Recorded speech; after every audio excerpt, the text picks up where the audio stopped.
Halo teman-teman, apa kabar semuanya? Lama sudah tidak update ini ya. Hari ini saya ingin sedikit sharing ya bagaimana cara mengatasi printer yang normal, tidak ada tanda-tanda error, tidak ada indikator error. Namun ketika kita print, kita cetak, sama sekali tidak ada tinta yang keluar. Ya, ini perhatikan ya, tidak ada tinta yang keluar. Jadi beda dengan mungkin yang tintanya ada keluar sedikit ya. Jadi sudah melakukan cleaning juga sama saja tidak ada hasil. Jadi saya menyimpulkan bahwa kerusakannya ada di motherboardnya atau mainboardnya. Jadi saya akan buka dulu dan kita akan bongkar. Nah, perlu diketahui ya teman-teman, kalau printer ini sebelumnya sudah masuk ke tempat servis dan mereka menyimpulkan bahwa ini rusaknya di headnya ya, di head cartridge gitu. Dan di sini saya buka dulu semua. Kita pastikan semua kita lepas dulu mulai dari konektornya. Dan inilah hasil dari servis itu bisa seperti ini teman-teman. Kita bisa lihat sendiri. Mereka tidak rapi dalam menyusunnya kembali. Nah, sebelum kita buka, perhatikan baut-bautnya kita buka dulu sebelum kita ambil motherboardnya. Ya, terutama motherboard yang di belakang sini kita perhatikan, kita buka semua. Nah, ini dia penampakan mainboardnya atau motherboardnya. Biasanya kerusakan itu di fuse ini teman-teman, fuse atau sekring ya, biasa bahasa umumnya yang ada tulisan F1 ini. Nah, biasanya ini kalau fuse itu putus berarti itu kondisinya rusak, karena biasanya fuse itu dia terhubung. Nah, kita tes menggunakan multimeter, tetap putus, tidak ada nilai yang keluar, tidak. Jadi saya menyimpulkan bahwa ini ya kita lepas saja gitu. Nah, namun teman-teman perlu ketahui bahwa di tempat saya ini tidak ada dijual komponen SMD seperti ini ya, komponen yang kecil-kecil seperti ini tidak ada, bahkan mungkin kita harus pesan keluar dari pulau sini. Jadi karena tidak adanya komponen itu ya, saya menyimpulkan dan saya mengambil tindakan bahwa saya cukup menjumpernya saja. Ya, saya juga tidak tahu sebenarnya fungsi pengaman ini untuk apa dan efeknya nanti apa, saya juga kurang tahu pasti. Tapi ya biasanya kalau fuse ini kan fungsinya untuk pengaman saja. Jadi karena juga sifatnya sebagai sifatnya terhubung, jadi saya mungkin saya jumper saja kali ya, tidak perlu ganti komponennya.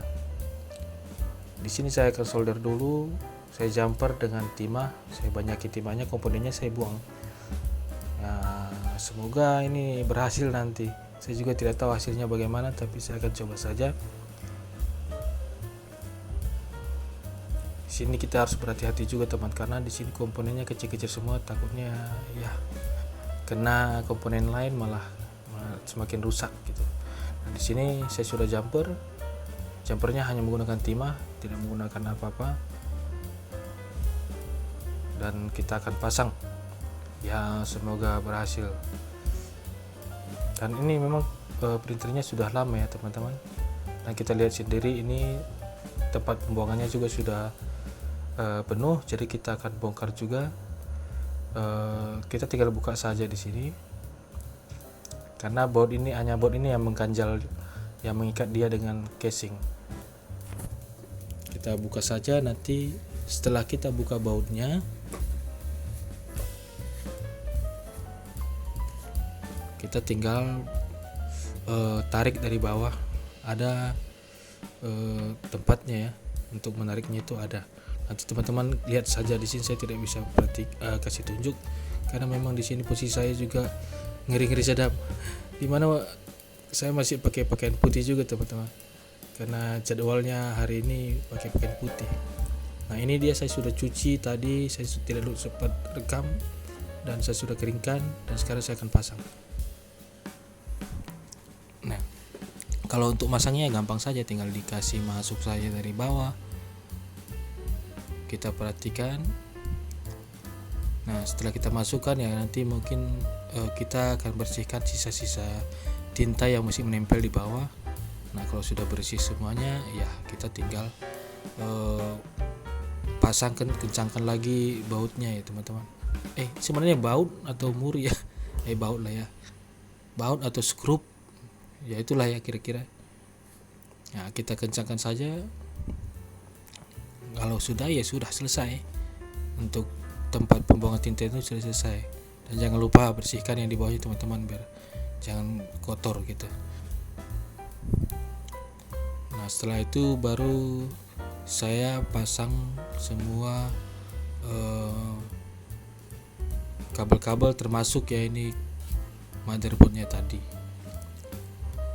Ya perlu teman-teman ketahui sebenarnya ini ada dua printer sama-sama Epson, yang satunya L360 dan satunya L220. Nah awalnya ini keduanya ini kerusakannya error saja teman-teman, kerusakan error, dan waktu itu saya tidak sempat untuk perbaiki, dan akhirnya dari sekolah bilang bawa ke tempat servis. Nah tiba-tiba memang errornya sudah diatasi sama tukang servis, tapi mereka tiba-tiba bilang ini tidak bisa mencetak gitu, dan langsung mengklaim head cartridge ya kita bilangnya, tempat pencetakannya itu dia bilangnya sudah kering. Nah kalau kita ganti, karena di sini tidak ada, kalau kita beli di luar ya harganya dan ongkirnya juga pasti mahal. Kalau kita beli di sini untuk dua printer ini bisa kita habis 1 jutaan lebih teman-teman. Bayangkan 1 juta lebih hanya untuk membeli barang yang belum tentu rusak gitu. Nah untuk printer yang Epson L220 itu saya lakukan head cleaning di aplikasi dan berhasil gitu. Nah sedangkan yang L360 ini yang tidak berhasil sama sekali, karena yang L220 itu dia masih ada keluar tinta. Nah ketika di clean terus menerus ternyata dia berhasil, dan tidak terbukti bahwa cartridge-nya itu kering. Nah sedangkan yang 360 ini sudah dilakukan tapi tidak mengeluarkan tinta, makanya saya akhirnya putuskan untuk bongkar dan menyimpulkan bahwa kerusakan ada di motherboardnya atau mainboardnya. Dan ya setelah ini selesai kita akan coba. Ya ini sudah di servis, kita coba tes dulu. Semoga bismillah. Nah ini baru tukang servis. Apa itu head kering, ini bisa. Bagaimana guys?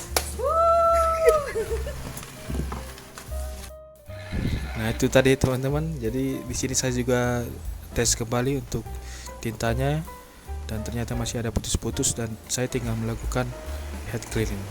Jadi itu saja video hari ini, semoga bermanfaat ya teman-teman. Hati-hati melakukan service.